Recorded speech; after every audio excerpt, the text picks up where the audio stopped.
the Drunken Barbecue. My name is Hans and today I'm going to show you how to make this.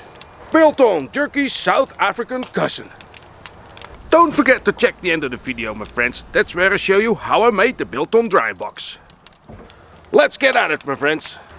Biltong, my friends, is like beef jerky, but then a thicker cut. The one we're going to make today is going to turn out like a pepper steak, as that's how I like it. It's an incredible easy process, reasonably affordable, and you can make it in any flavor you want it. You can even do it with beef, chicken, whatever you want. That being said, my friends, let's get at it, as it's going to be delicious. Yeah. This, my friends, is a beautiful piece of beef, and any kind of round will work well. Make sure you have some quality ingredients, my friends, otherwise you might as well be in the turd polishing business. And before we proceed, we're going to keep the cats happy and trimming off some loose bits of fat. Useless. You can leave some fat on, as fat is flavor, but we don't need it all. And guess who's going to be happy with the fat? Now this boy is leaner than me. The first thing we do to make biltong is cutting this bad boy up. And we do that in the length of the grain. To make it a bit more manageable, I'm going to cut it in half. You can leave it in one piece, but hey, this works out better for me. Then, my friends, you're just going to put one part away. We're going to cut them in, say, 1-inch strips, or about 2 centimeters. And if you don't really know what it is, it's about the width of your thumb. There you go. That. And we do that with the whole thing.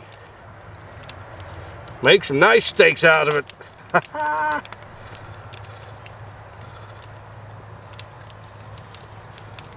Now we mark this boy out, time to cut her up. Look at that. Awesome.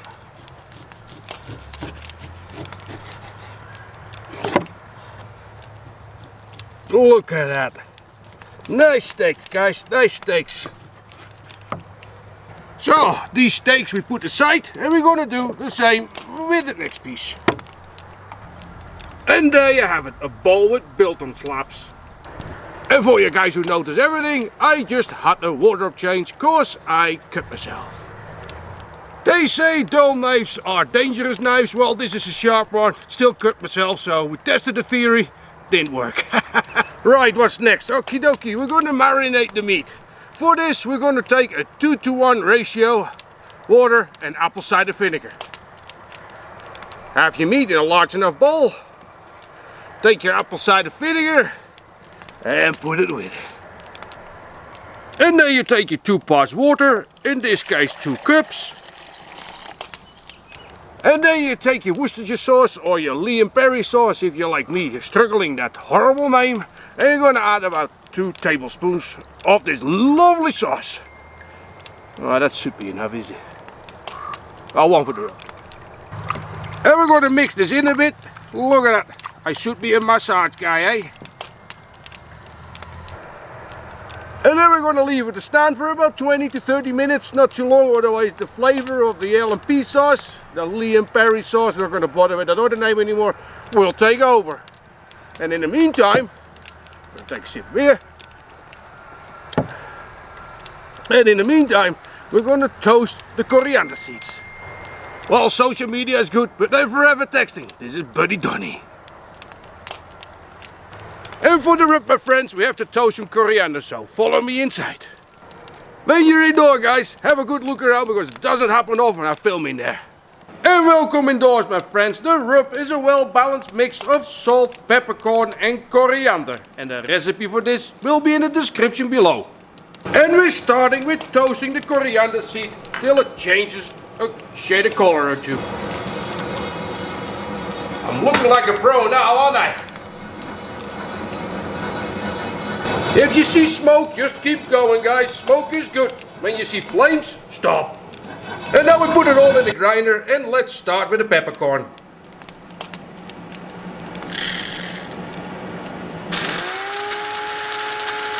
And we put it all in a bowl and mixing it together. By now our steaks have been marinated long enough, we're just going to pour off the water. Don't do this on your wife's flower bed or you will hear it for a long time. And then we pot drying it. I'm using kitchen towel. You can use whatever you want. There we go. And a quick pat dry will do, guys, as the meat still needs to be sticky for the next phase.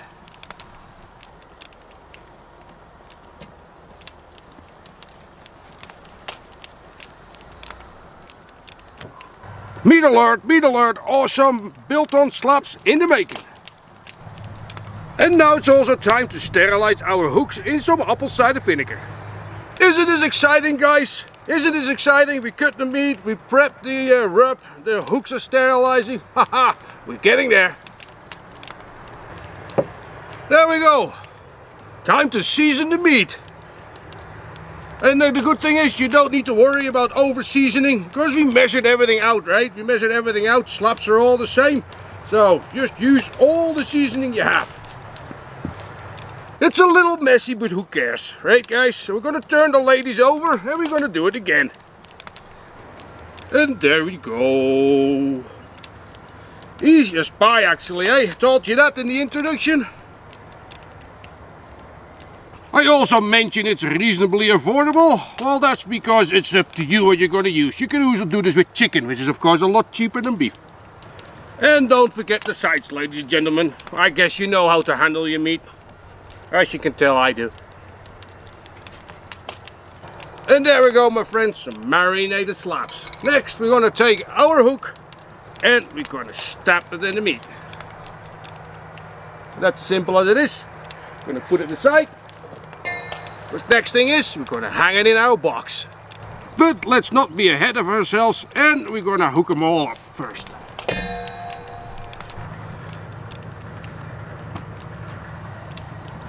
Easy money, but lovely.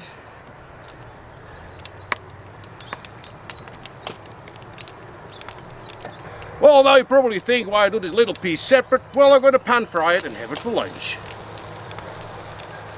A bowl of biltong perfection. Let's put it in the drying box, guys. Alright guys, back to business. Welcome in my garage. Don't mind the mess. I'm working on different projects at the same time, like this awesome wood stove. This is my drying box. The light goes on, heats up the environment, warm air rises and pulls the fresh air in through the vents. I mentioned I like my meat 50% dry. You can do it by touch, you can also weigh it. Quite simple. When we put the meat on the scale, it's 296 grams, so when that's half of that, the meat is ready. And there you have it. That's not really exact science, eh guys? So now we're just simply putting the meat on the drying racks. Now all the biltong is in the box, nicely spaced out, not touching each other, away from the light bulb. Oh, that's a mouthful. And now the biltong is in the box, nicely spaced out. It's time to put the lid on and turn on the light. And then there was light. And that's all there is to it, guys. I turned the light off. It's only a 40-watt light bulb, but it gives enough heat to dry out the meat, but it's also enough light to mess up the camera, so you can't see anything. Anyhow, we're going to leave this for about 5 days, and then we'll be checking in again with you. And here we are, guys. 5 days later, things have changed. I changed my clothes. Barbecue Phil Canada and Lumberjack Pellets have joined the team. And as the meat is ready, I would say, let's go back to the garage and I will show you what it became. And there they are, our dried steaks.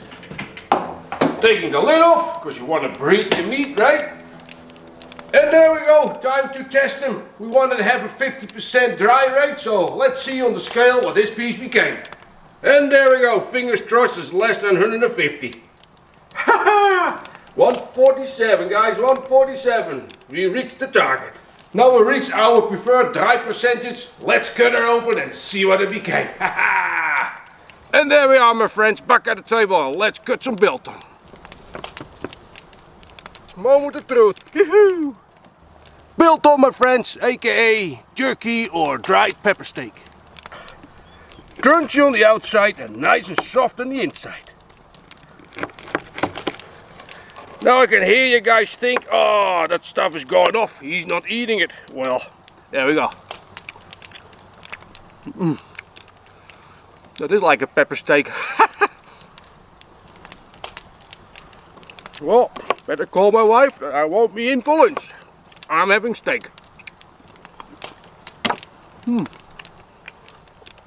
Fantastic.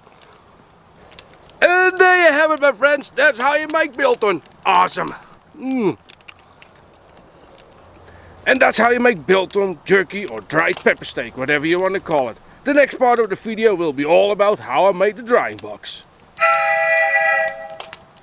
Here we go, fasten your seatbelt guys. This is how I built my biltong, jerky or sausage drying box, wherever you're going to use it for. I took a regular storage container which is deep enough for me to hang my meat in, together with a light bulb. This light bulb is important guys, as it makes your box work. First I mark out where I want to make my bottom vent holes and then use a 1-inch drill bit to drill the holes. Drill the holes with the drill running in reverse guys. The plastic is soft, so the bit will simply rub a hole in the plastic but doesn't bite in it and so doesn't rip the plastic neither. Ladies and gentlemen, a clean workplace is important, so clean up after yourself. Next I'm cutting my rods to size. I'm using 12mm rods, which is overkill as 6mm would have done. But this is all that was available. Next I took some mosquito netting guys and glued this over the holes to keep the bugs out, as these little creatures love your dried meat as much as you do. After I admired my handiwork, I marked and drilled some 1-inch vent holes in the lid. And these holes I also drilled with the drill running in reverse guys. And to protect my meat from unwanted bugs, I also covered these holes up with some mosquito netting. The light I installed in the center of the box so I can hang my meat around it. For mounting the light bulb I used a ceiling mount as they're cheap and easy to install. But if you have a standard light fitting handy, then by all means use it, but make sure you glue it in place as you want to keep the light in the center of the box. And that's all there is to it guys, easy peasy. The longest job in this project is waiting for the glue to dry.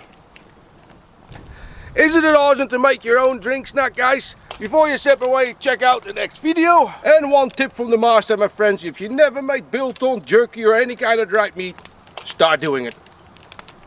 And that's it again for this week guys. Thanks for watching, hit those like and subscribe buttons and see you next week.